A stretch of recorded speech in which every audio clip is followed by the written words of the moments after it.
claim of being a caliphate. We're making progress. Our military is assisting in Iraq, and we're hoping that within the year we'll be able to push ISIS out of Iraq and then, really squeeze them in Syria.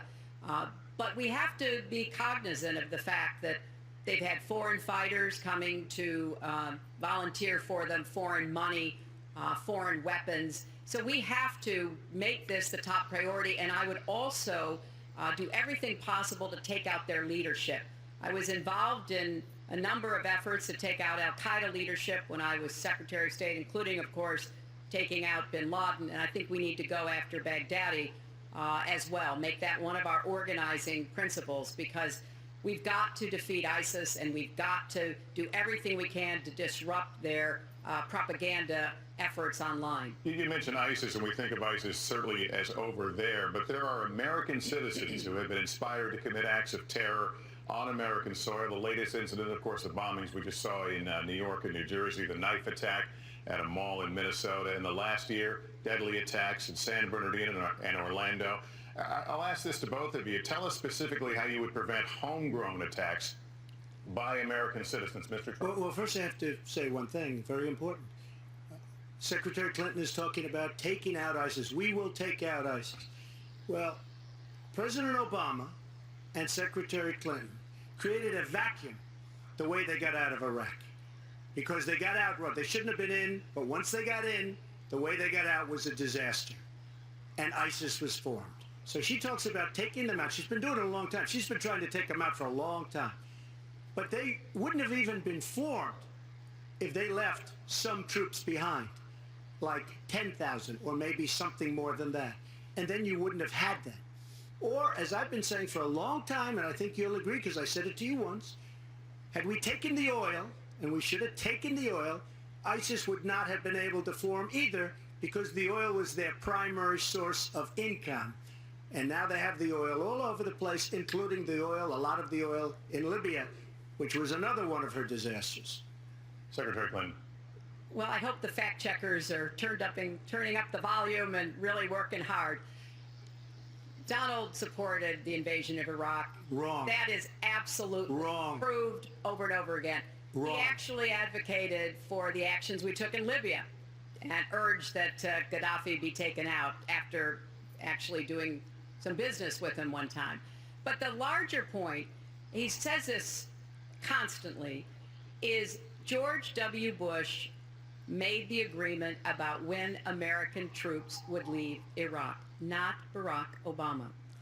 And the only way that American troops could have stayed in Iraq is to get an agreement from the then Iraqi government that would have protected our troops. And the Iraqi government would not give that. But let's talk about the question you asked, Lester. The question you asked is, what do we do here in the United States? That's the most important part of this. How do we prevent attacks? How do we protect our people? And I think we've got to have an intelligence surge where we are looking for every scrap of information. I was so proud of law enforcement in New York, in Minnesota, in New Jersey. You know, they responded so quickly, so professionally to the attacks that occurred by Rahami, and they brought him down. And we may find out more information because he is still alive, which may prove to be an intelligence benefit. So we've got to do everything we can to vacuum up intelligence from Europe, from the Middle East. That means we've got to work more closely with our allies. And that's something that Donald has been very dismissive of. We're working with NATO, the longest military alliance in the history of the world, to really turn our attention to terrorism. We're working with our friends in the Middle East, many of which, as you know, are Muslim majority nations. Donald has consistently insulted Muslims abroad, Muslims at home, when we need to be cooperating with Muslim nations and with the American Muslim community. They're on the front lines. They can provide information to us that we might not get anywhere else. They need to have close working cooperation with law enforcement in these communities, not be alienated and pushed away, as some of Donald's rhetoric, unfortunately, has led to. Mr. Well, I have to respond. Please respond. The Secretary said very strongly about working with. We've been working with them for many years. And we have the greatest mess anyone's ever seen. You look at the Middle East, it's a total mess. Under your direction to a large extent. But you look at the Middle East, you started the Iran deal. That's another beauty where you have a country that was ready to fall. I mean, they were doing so badly. They were choking on the sanctions, and now they're going to be actually probably a major power at some point pretty soon, the way they're going.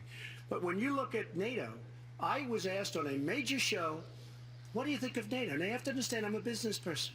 I did really well, but I have common sense.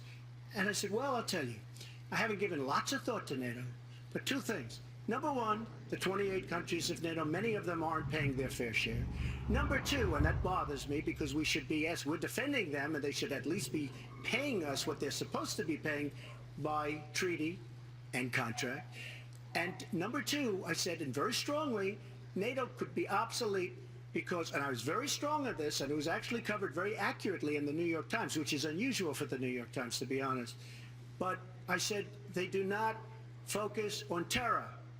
And I was very strong, and I said it numerous times, and about 4 months ago, I read on the front page of the Wall Street Journal that NATO is opening up a major terror division, and I think that's great. And I think we should get, because we pay approximately 73% of the cost of NATO. It's a lot of money to protect other people. But I'm all for NATO. But I said they have to focus on terror also. And they're going to do that. And that was, believe me, I'm sure I'm not going to get credit for it, but that was largely because of what I was saying and my criticism of NATO.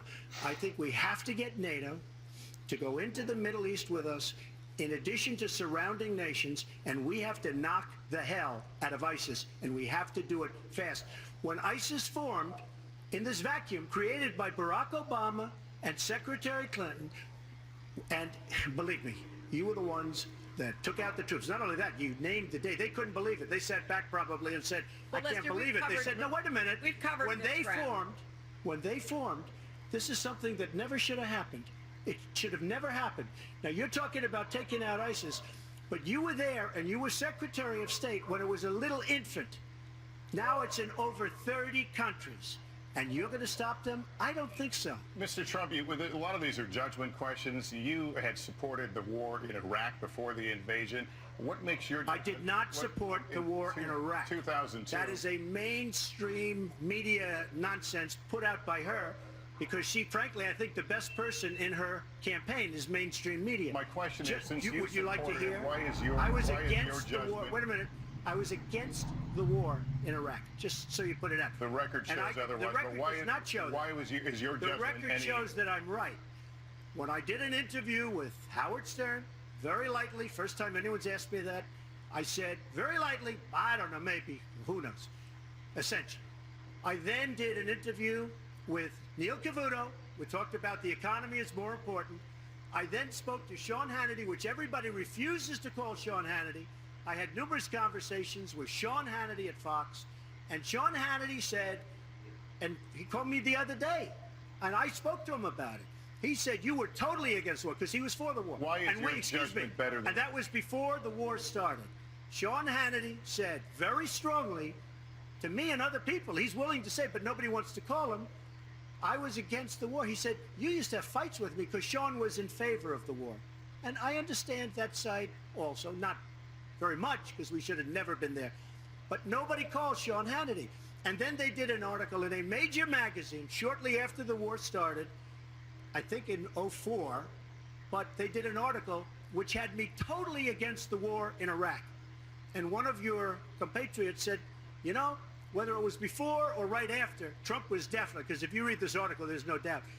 But if somebody, and I'll ask the press, if somebody would call up Sean Hannity, this was before the war started, he and I used to have arguments about the war. I said it's a terrible and a stupid thing. It's going to destabilize the Middle East, and that's exactly what it's done. It's been a disaster. My reference was to what you had said in 2002, and my question was, why is your judgment any different than Mrs. Clinton? Well, I have much better judgment than she does. There's no question about that. I also have a much better temperament than she has. You know, I have a much better. She spent, let me tell you, she spent hundreds of millions of dollars on an advertising. You know, they get Madison Avenue into a room, they put names, oh, temperament, let's go after. I think my strongest asset, maybe by far, is my temperament. I have a winning temperament. I know how to win. She does not have how to Secretary win. Clinton? Wait, the AFL-CIO the other day, behind the blue screen, I don't know who you were talking to, Secretary Clinton, but you was totally out of control. I said, there's a person with a temperament that's got a problem. Secretary Clinton. Woo, okay. Let's talk about two important issues that were briefly mentioned by Donald. First, NATO. You know, NATO as a military alliance has something called Article 5, and basically it says this: an attack on one is an attack on all. And do you know the only time it's ever been invoked? After 9/11, when the 28 nations of NATO said that they would go to Afghanistan with us to fight terrorism, something that they still are doing by our side. With respect to Iran, when I became Secretary of State, Iran was weeks away from having enough nuclear material to form a bomb. They had mastered the nuclear fuel cycle under the Bush administration. They had built covert facilities. They had stocked them with centrifuges that were whirling away. And we had sanctioned them. I voted for every sanction against Iran when I was in the Senate, but it wasn't enough. So I spent a year and a half putting together a coalition that included Russia and China to impose the toughest sanctions on Iran. And we did drive them to the negotiating table. And my successor, John Kerry, and President Obama got a deal that put a lid on Iran's nuclear program without firing a single shot. That's diplomacy. That's coalition building. That's working with other nations. The other day, I saw Donald saying that there were some Iranian sailors on a ship in the waters off of Iran, and they were taunting American sailors who were on a nearby ship. He said, you know, if they taunted our sailors, I'd blow them out of the water and start another war. That would not good judgment. That is not the right temperament to be commander-in-chief, to be taunted. And the worst part of what we've heard Donald say has been about nuclear weapons. He has said repeatedly that he didn't care if other nations got nuclear weapons, Japan, South Korea, even Saudi Arabia. It has been the policy of the United States, Democrats and Republicans, to do everything we could to reduce the proliferation of nuclear weapons. He even said, well, you know, if there were a nuclear war in the East Asia, well, you know, that's fine. You know, have a good time, folks. And in fact, his cavalier attitude about nuclear weapons is so deeply troubling. That is the #1 threat we face in the world, and it becomes particularly threatening if terrorists ever get their hands on any nuclear material. So a man who can be provoked by a tweet should not have his fingers anywhere near the nuclear codes, as far as I think anyone with any sense about this should be concerned. That line's getting a little bit old, I must say. Listen, it's a good one, though. I would like to, well describes the problem. It's not an accurate one at all. It's not an accurate one. So I just want to give a lot of things and just to respond. I agree with her on one thing. The single greatest problem the world has is nuclear armament, nuclear weapons. Not global warming like you think and your president thinks. Nuclear is the single greatest threat. Just to go down the list, we defend Japan, we defend Germany, we defend South Korea, we defend Saudi Arabia, we defend countries. They do not pay us, but they should be paying us because we are providing tremendous service and we're losing a fortune. That's why we're losing. We lose on everything. I say, who makes these? We lose on everything. Well, I said that it's very possible that if they don't pay a fair share, because this isn't 40 years ago where we could do what we're doing. We can't defend Japan, a behemoth selling us cars by the million. We need to move on. Wait, but it's very important. All I said was they may have to defend themselves or they have to help us out. We're a country that owes $20 trillion. They have to help us out. As far as the nuclear is concerned, I agree. It is the single greatest threat that this country has. Which leads to my next question as we enter our last segment here on still on the subject of securing America. On nuclear weapons, President Obama reportedly considered changing the nation's longstanding policy on first use. Do you support the current policy? Mr. Trump, you have 2 minutes on that. Well, I have to say that, for what Secretary Clinton was saying about nuclear with Russia, she's very cavalier in the way she talks about various countries. But Russia's been expanding. They have a much newer capability than we do. We have not been updating from the new standpoint. I looked the other night, I was seeing B-52s. They're old enough that your father, your grandfather could be flying them. We are not keeping up with other countries. I would like everybody to end it, just get rid of it, but I would certainly not do first strike. I think that once the nuclear alternative happens, it's over. At the same time, we have to be prepared. I can't take anything off the table because you look at some of these countries, you look at North Korea, we're doing nothing there. China should solve that problem for us. China should go into North Korea. China is totally powerful as it relates to North Korea. And by the way, another one powerful is the worst deal I think I've ever seen negotiated that you started is the Iran deal. Iran is one of their biggest trading partners. Iran has power over North Korea. And when they made that horrible deal with Iran, they should have included the fact that they do something with respect to North Korea. And they should have done something with respect to Yemen and all these other places. And when asked to Secretary Kerry, why didn't you do that? Why didn't you add other things into the deal? One of the great giveaways of all time, including $400 million in cash. Nobody's ever seen that before. That turned out to be wrong. It was actually $1.7 billion in cash. Obviously, I guess, for the hostages, it certainly looks that way. So you say to yourself, why didn't they make the right deal? This is one of the worst deals ever made by any country in history. The deal with Iran will lead to nuclear problems. All they have to do is sit back 10 years, and they don't have to do much, and they're going to end up getting nuclear. I met with Bibi Netanyahu the other day. Believe me, he is not a happy camper. All right. Mrs. Clinton, Secretary Clinton, you have 2 minutes. Let me start by saying words matter. Words matter when you run for president, and they really matter when you are president. And I want to reassure our allies in Japan and South Korea and elsewhere that we have mutual defense treaties and we will honor them. It is essential that America's word be good. And so I know that this campaign has caused some questioning and some worries on the part of many leaders across the globe. I've talked with a number of them, but I want to, on behalf of myself and I think on behalf of a majority of the American people, say that, our word is good.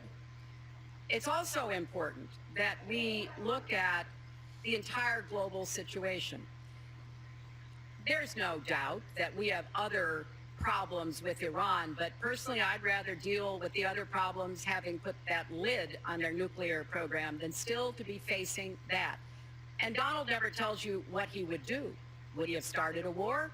Would he have bombed Iran? If he's going to criticize a deal that has been very successful in giving us access to Iranian facilities that we never had before, then he should tell us what his alternative would be. But it's like his plan to defeat ISIS. He says it's a secret plan, but the only secret is that he has no plan. So we need to be more precise in how we talk about these issues. People around the world follow our presidential campaigns so closely, trying to get hints about what we will do. Can they rely on us? Are we going to lead the world with strength and in accordance with our values? That's what I intend to do. I intend to be a leader of our country that people can count on, both here at home and around the world, to make decisions that will further peace and prosperity, but also stand up to bullies, whether they're abroad or at home. We cannot let those who would try to destabilize the world, to interfere with American interests and security, to be given any opportunities at all. Let's do one thing I'd like to say. Very quickly. I will go very quickly, but I will tell you that Hillary will tell you to go to her website and read all about how to defeat ISIS, which she could have defeated by never having it, get going in the first place. Right now, it's getting tougher and tougher to defeat them because they're in more and more places, more and more states, more and more nations, and it's a big problem. And as far as Japan is concerned, I want to help all of our allies, but we are losing billions and billions of dollars. We cannot be the policemen of the world. We cannot protect countries all over the world where they're not paying us what we need. We have just a few final She doesn't questions. say that because she's got no business ability. We need heart. We need a lot of things, but you have to have some basic ability. And sadly, she doesn't have that. All of the things that she's talking about could have been taken care of during the last 10 years, let's say, while she had great power, but they weren't taken care of. And if she ever wins this race, they won't be taken Mr. care Trump, of. this year, Secretary Clinton became the first woman nominated for president by a major party. Earlier this month, you said she doesn't have, quote, a presidential look. She's standing here right now. What did you mean by that? She doesn't have the look. She doesn't have the stamina. I said she doesn't have the stamina. And I don't believe she does have the stamina. To be president of this country, you need tremendous stamina. The quote was, You I just have, don't think she has wait a minute, unless you presidential asked me a look. question. Did you ask me a question? You have to be able to negotiate our trade deals. You have to be able to negotiate, that's right, with Japan, with Saudi Arabia. I mean, can you imagine we're defending Saudi Arabia, and with all of the money they have, we're defending them and they're not paying? All you have to do is speak to them. Wait, you have so many different things you have to be able to do, and I don't believe that Hillary has the stamina. Let's let her respond. Well, as soon as he travels to 112 countries and negotiates a peace deal, a ceasefire, a release of dissidents, an opening of new opportunities in nations around the world, or even spends 11 hours testifying in front of a congressional committee, he can talk to me about stamina.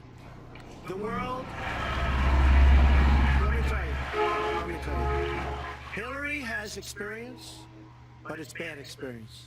We have made so many bad deals during the last, so she's got experience, that I agree, but it's bad experience. Whether it's the Iran deal that you're so in love with, where we gave them $150 billion back, whether it's the Iran deal, whether it's anything you can name, you almost can't name a good deal. I agree. She's got experience, but it's bad experience. And this country can't afford to have another 4 years of that kind of experience. We are at the final question. One thing, Very Lester, quickly, is, we're at the final question he now. tried to switch from looks to stamina. But this is a man who has called women pigs, slobs, and dogs. And someone who has said pregnancy is an inconvenience to employers, who has Never said said that. women don't deserve equal pay unless they do as good a job as men. And one of the worst things he said was about a woman in a beauty contest. He loves beauty contests, supporting them and hanging around them. And he called this woman Miss Piggy. Then he called her Miss Housekeeping because she was Latina. Donald, she has a name. Where did you find Her this? name Where is did you find Alicia this? Machado, Where did you find and this? she has become a U.S. citizen, and you can bet Oh, really? she's going to vote this November. Okay, good. Let me just tell you, Mr. Trump, could you take 10 seconds and then we you have know, the final question? Hillary is hitting me with tremendous commercials. Some of it said in entertainment. Some of it said somebody who's been very vicious to me, Rosie O'Donnell. I said very tough things to her, and I think everybody would agree that she deserves it, and nobody feels sorry for her. But you want to know the truth? I was going to say something Please, very quickly. extremely rough to Hillary, to her family, and I said to myself, I can't do it. I just can't do it. It's inappropriate. It's not nice. But she spent hundreds of millions of dollars on negative ads on me, many of which are absolutely untrue. They're untrue and they're misrepresentations. And I will tell you this, Lester, it's not nice, and I don't deserve that. But it's certainly not a nice thing that she's done. It's hundreds of millions of ads, and the only gratifying thing is I saw the polls come in today, and with all of that money, We over have to move on to $200 the million final is spent, and I'm either winning or tied, and I spent practically nothing. One of you will not win this election. So my final question to you tonight, are you willing to accept the outcome as the will of the voters? Secretary Clinton? Well, I support our democracy.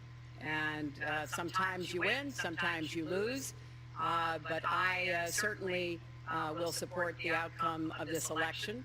And I know Donald's trying very hard to plant doubts about it, but I hope the people out there understand this election's really up to you. It's not about us so much as it is about you and your families and the kind of country and future you want. So I sure hope you will get out and vote as though your future depended on it, because I think it does. Mr. Trump, very quickly, the same question. Will you accept the outcome as the will of the voters? I want to make America great again. We are a nation that is seriously troubled. We're losing our jobs. People are pouring in to our country. The other day, we were deporting 800 people, and perhaps they passed the wrong button, they pressed the wrong button, or perhaps, worse than that, it was corruption. But these people that we were going to deport for good reason ended up becoming citizens. And it was 800, and now it turns out it might be 1,800, and they don't even know. So look, here's the story. I want to make America great again. I'm going to be able to do it. I don't believe Hillary will. The answer is, if she wins, I will absolutely support her. All right. Well, that is going to do it for us. That concludes our debate for this evening. A spirited one. We covered a lot of ground. Not everything, as I suspected we wouldn't. The next presidential debates are scheduled for October 9th at Washington University in St. Louis and October 19th at the University of Nevada, Las Vegas. The conversation will continue. A reminder, the vice presidential debate is scheduled for October 4th at Longwood University in Farmville, Virginia. My thanks to Hillary Clinton and to Donald Trump and to Hofstra University for hosting us tonight. Good night, everyone.